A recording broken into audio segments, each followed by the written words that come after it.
morning, afternoon, good evening, global population, Sam Fisher here. Hello. It's raining. It's raining. Well, it's starting to rain, kind of. It's Anyway, raining. It's what? It's going to rain. Ah, it's going to rain, right. Because it's right to poop out. Apparently God's pooping. Okay. Anyway, Afghanistan.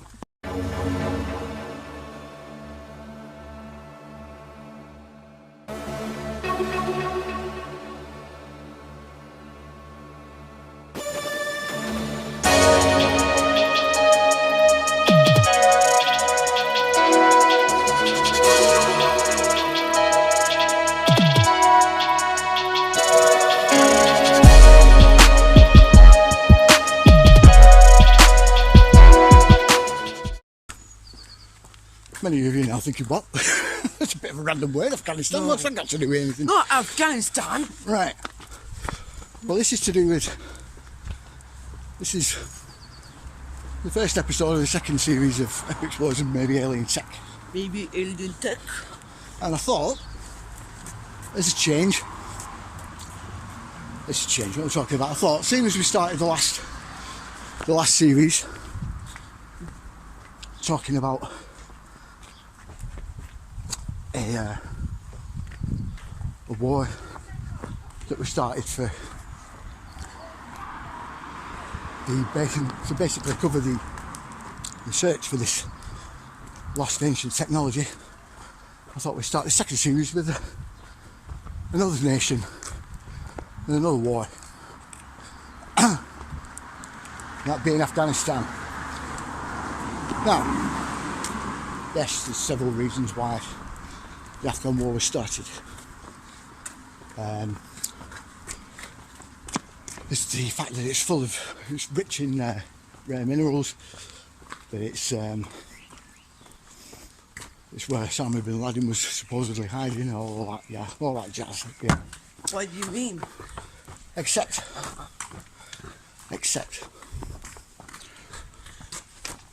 when you start to learn about the actual nation itself and what's going on there, and the weird sort of stuff that happened during that Afghan war, not just the one with the UK and US, like that finally ended last year when they withdrew. No.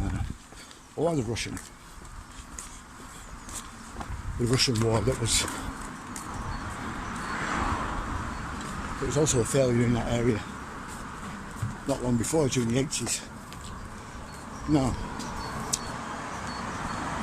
There's lots of weird and spooky stuff happening there for a long time. Many civilizations have tried and failed to conquer that country. Who conquered that country? And they've always come back limping and collapsing. That's exactly what's happening now. It happened to Alexander the Great. It happened to the Persians. It happened to the Russians. Shortly after the Afghan war was the collapse of the USSR. And it's happening to us now. But that's not what we're talking about. That's not what we want to look at. It's the history of it. You see,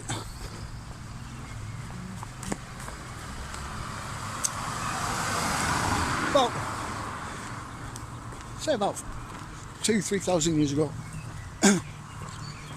there was a culture there that was very heavily tied to the Sumerians and the Akkadians and Babylonians. No. They even wrote in the same language. Oh no. Right. So yeah, they wrote in the same language. Used cuneiform to write with. But they spoke a very similar dialect. But this kind of opened the doors to the system. We've been looking for something there for a very long time. You see, Afghanistan was part of the tribal empire of the Scythians before the Sumerians. The Scythians were, well, to say they were warlike and extremely feared. Everyone was terrified of them. In fact, they were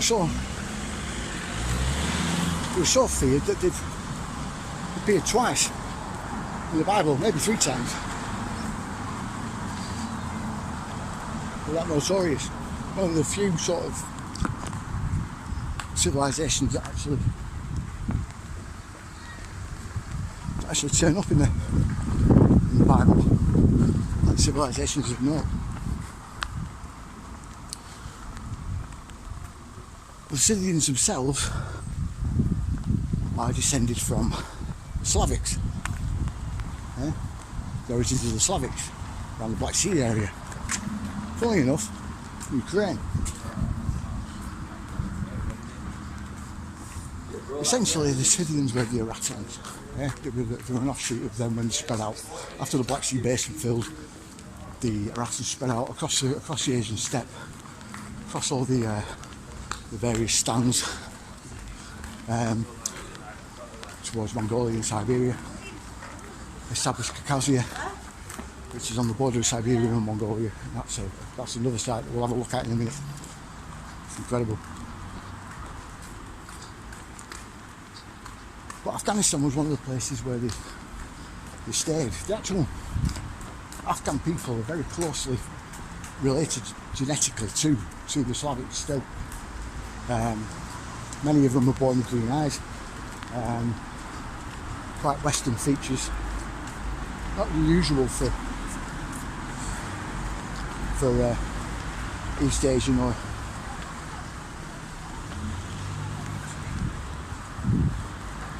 sort of that area, really. Gaelic, Italian, Russian, and other major European languages. How and when exactly the people who spoke Indo-European arrived in the region of Afghanistan is still a debated topic, but there is evidence, both genetic and contained within mythology, which suggests that their origins may have been with the corded ware culture. The most prevalent Y haplogroup amongst the Afghan population is R1a. This haplogroup is most common in Central and Eastern Europe, especially strong amongst Slavic populations from Poland and through into Russia, though especially Western Russia. This region generally corresponds to the Neolithic corded ware culture, where ancient R1a samples have also been found in high concentrations, especially in the period of the late corded ware. It's nearly certain that the population group which would go on to establish the Indo-Iranian languages were originally part of this European ethnic group that migrated east, occupying the region north and east of the Caspian Sea, and then expanded southward into modern Afghanistan, Iran, Pakistan, and India. The northern section of this group was generally identified as Scythians or... Now, you probably sat there wondering, well, so what if they're descended from Slavics, you know what I mean? What's that got to do with anything? It's all very nice and all. Well, you see, it helps us track them, track the collapse of the Arattan civilization outwards. I've said before, I think it was in episode 2, that it's believed by a lot of people who study the Aratta that when they spread out, they seeded cultures all over the place, including the Chinese, the Jews, Egyptians, Sumerians, Greeks, Romans, all of them.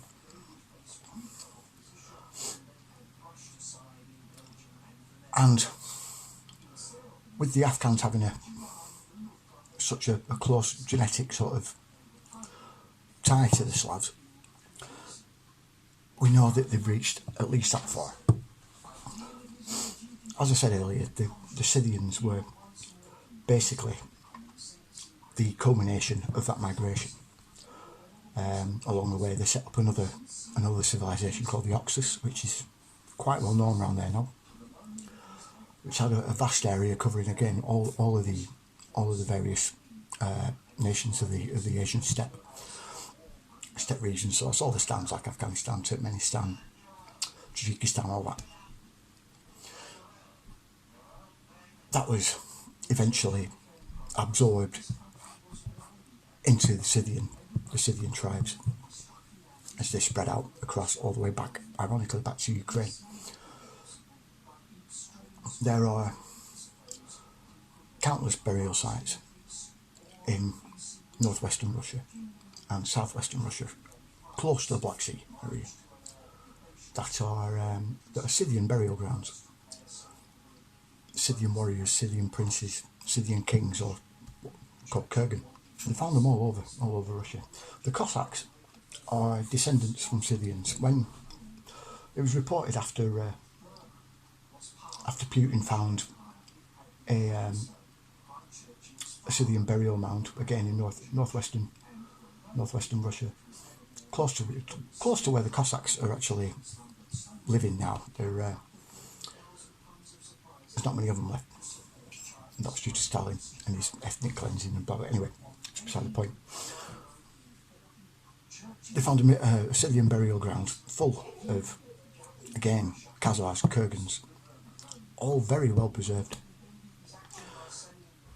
Now, the Scythians were feared for a reason, because they were extremely strong and very, very violent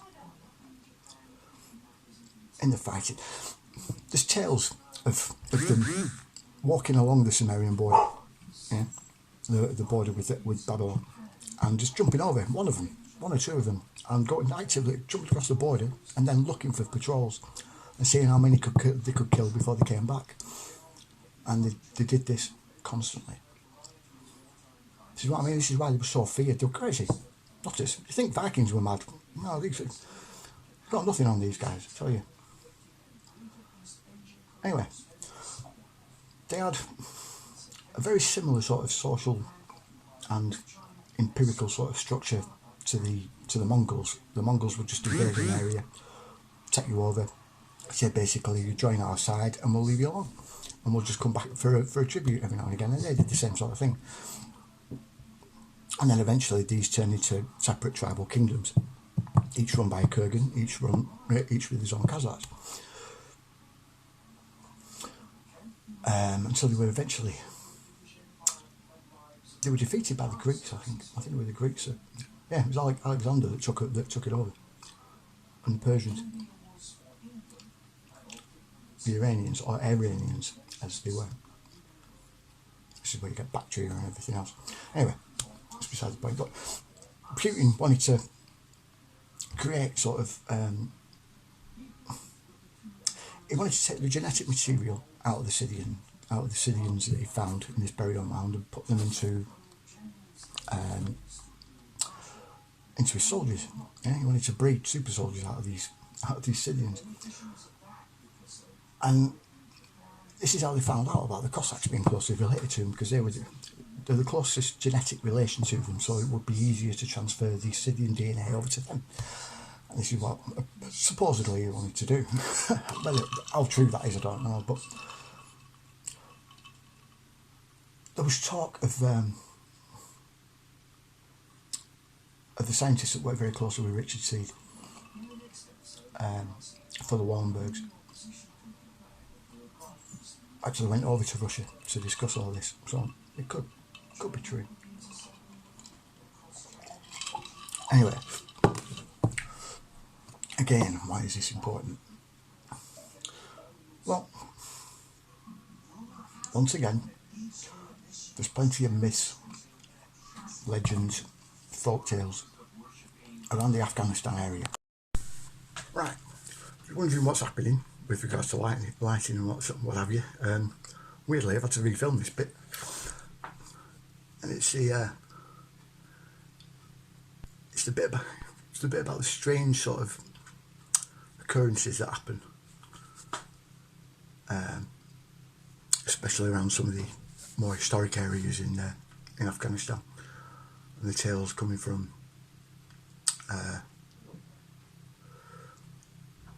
not just American soldiers but Russian soldiers as well. It seems to be a constantly occurring sort of, or reoccurring kind of thing when you're tracking the ancient technology side of things, that high strangeness follows it, which kind of helps as well, because then you can track it even easier. But you get a lot of paranormal phenomena, a lot of UFOs, strange cryptid sightings, all sorts of stuff. And this was in abundance in Afghanistan during the Afghan war, same with Iraq, same with Ukraine actually, and Sarachina as well, that we saw in the first episode, in Bulgaria, and also in Bosnia as well. Like I said, it seems to follow that sort of line of things. There's a channel called Mysterious Middle East that has done a fantastic sort of half-hour little sort of mini documentary on it. Highly recommend them. I'll just play you a clip now. 2008. U.S. Marines stationed in Helmand Province could not explain a series of anomalous events that plagued their mission. Strange lights at night, disembodied whispers, the sudden drafts of ice-cold air during the middle of summer, and occasional smell of rotting flesh with no specific origin would plague the men. Akin to the reported occurrences of similar anomalies in Shahr-e-Gulgula, where the Mongol Empire had laid to waste the lives of scores of people in the 13th century, could another paranormal imprint that appears to be related to a large-scale tragic event be manifesting in Helmand Province? According to the New York Times, in the late 2000s, the men stationed here discovered small tunnels dug into its base that led to a single chamber that appeared to be a fort or tomb. The tunnels were eventually destroyed to prevent insurgents from using the area as a hideout, but in the months and years that passed, buried human bones were discovered across the area. While it's natural to assume that these remains were that of insurgents, it soon became clear that they were at least decades old, and in some cases centuries. Speaking to the newspaper, a local scholar explained that the hill had originally been the 18th century fort, but eventually ethnic Pashtuns saw it and other structures like it in the area as spiritual sites, and so over time, they eventually transformed them into burial areas.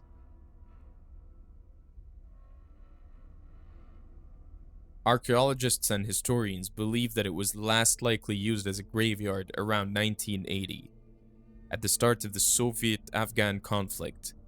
During this time, Nasim Akhundzada, a Pashtun warlord who operated in Helmand Province, surrounded, captured, and slaughtered roughly 40 Afghan communist police officers near the area. Akin to the Shahr-e-Gulgula phenomena, could a possible cause of the modern-day anomalies be due to a huge loss of life? In 1982, Soviet forces suffered a devastating blow in the area that resulted in many of them not returning home to their families. According to local residents, elements of the battle were anomalous in nature. Specifically, when the Soviet armored columns approached the Amir Agha shrine, the tanks became stuck in the mud, which in itself is nothing too weird. But whenever they attempted to detonate any type of device, their equipment would fail, with eyewitnesses even testifying to seeing several armored vehicles collapsing or sinking into the earth and completely vanishing. Therefore, it would appear that whatever paranormal phenomena was occurring in the area, it was not the result of ghosts. On a side point, being an Islamic country, the concept of ghosts are considered as fantasy. Instead of ghosts, we believe in jinn, and some scholars believe that jinn are attracted to the remains of the dead, and may frequent locations such as graveyards because of this. Speaking to the New York Times, Jose Herrera, one of the Marines that had spent time there in 2009, witnessed mysterious lights, heard strange static on the radio, and much like several other Marines who had spent time there, He felt that someone or something invisible was watching them. On another occasion, an embedded foreign journalist complained about a sudden temperature fluctuations from hot to freezing cold that went beyond scientific explanation. This was in addition to also witnessing strange lights and hearing phantom voices in the night, some of which were so clear witnesses identified them as Russian. See what I mean? Very strange. It also follows the same pattern when it's ever anything to do with ancient technology. A war that suddenly breaks out for some arbitrary reason or and just like they did in Iraq and also in Ukraine, I hear, is just they went into the museums and just started destroying stuff all over the place. Again, ISIS in Baghdad were just destroying certain artifacts that were in the Baghdad Museum. Yeah? This was after, of course, the US had gone inside it and completely emptied the vaults, yeah, inside. Left everything on the upper floors and just completely destroyed everything inside. Now, it gets better. You see, the reason why is that there were very credible reports coming from people who've been to the area and archaeologists and other stuff that they found some sort of alien craft there. It said it was a Vimana. Now, of course, alongside this, now, just like with everything to do with this sort of thing, we still have to be careful, because along with credible reports, there's a heck of a lot of bullshit, and there's even more being spread out now, especially to do with Ukraine. As I said in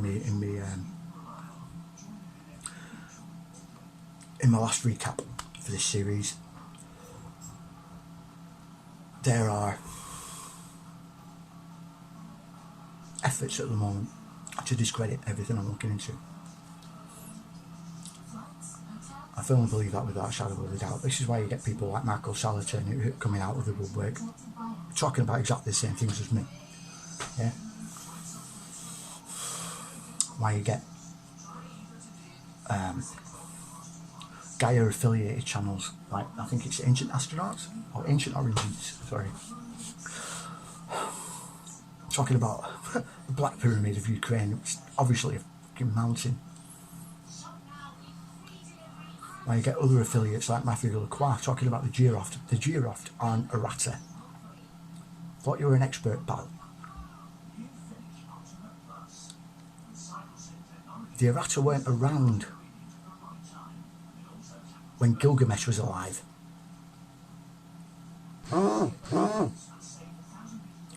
It's something he states himself. He also travels north. He doesn't travel east to Iran, he travels north across several mountain ranges to a raging sea of death. That's what he calls it, and that's what the Black Sea is. It's pretty much devoid of life.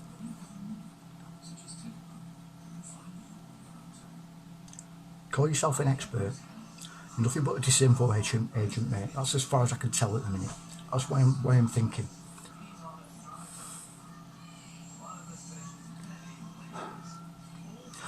This is why Yuri Shirov wrote a book called The Ancient History of Aratta, Ukraine. Yeah? Brainless twat. Anyway, so yeah. Ancient tunnel systems, we all know about that. Again, tales of them being incredibly haunted, leading to things all over the place. I'm going to leave, as always, a link to the Afghanistan document drop in the description. I'll leave you a link to that. That mysterious Middle East documentary, Afghan documentary. Also another one by, I forgotten your name, mate. Something Lugh. Lugh. He's done a fantastic, another really good half-hour documentary on it that I really do advise watching. I highly recommend it. I'll put that in the description. Also, the Oxus Civilization document drop on Telegram as well. Our next stop will very likely be France, because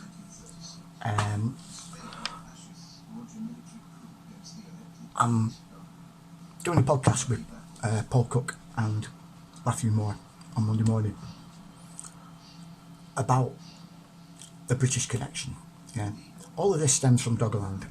I'm pretty damn sure of that now. Again, you can trace the movements all the way through Scandinavia and down all the way through France down to Ukraine.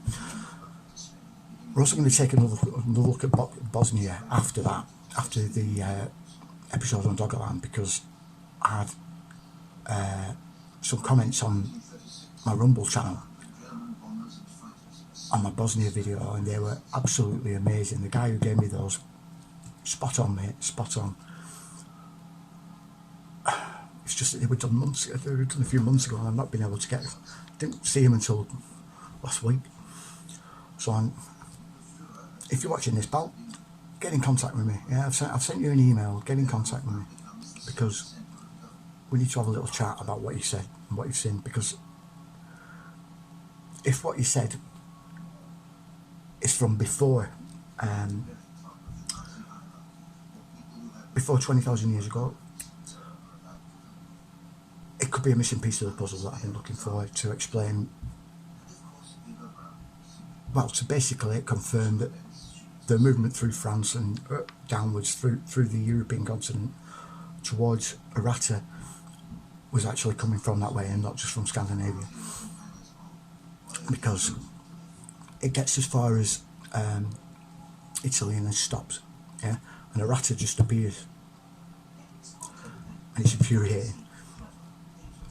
So I need to track their movement, because we do know, right, that from the writing style and the language that was used in Doggerland, from carvings of mammoth bones and all sorts of other stuff,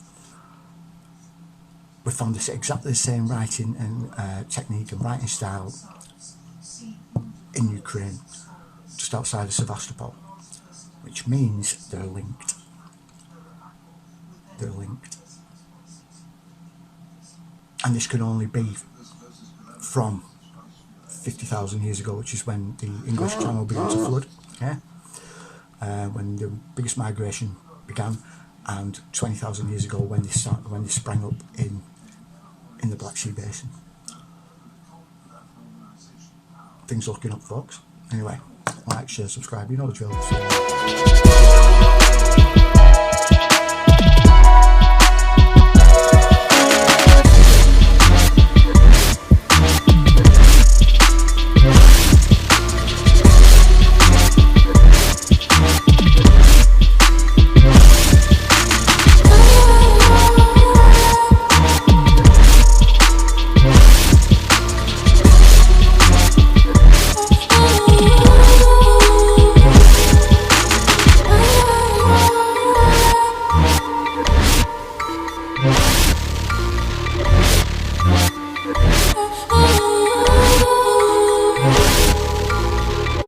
The morning I look inside,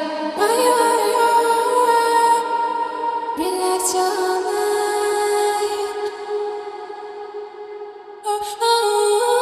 The morning I look inside.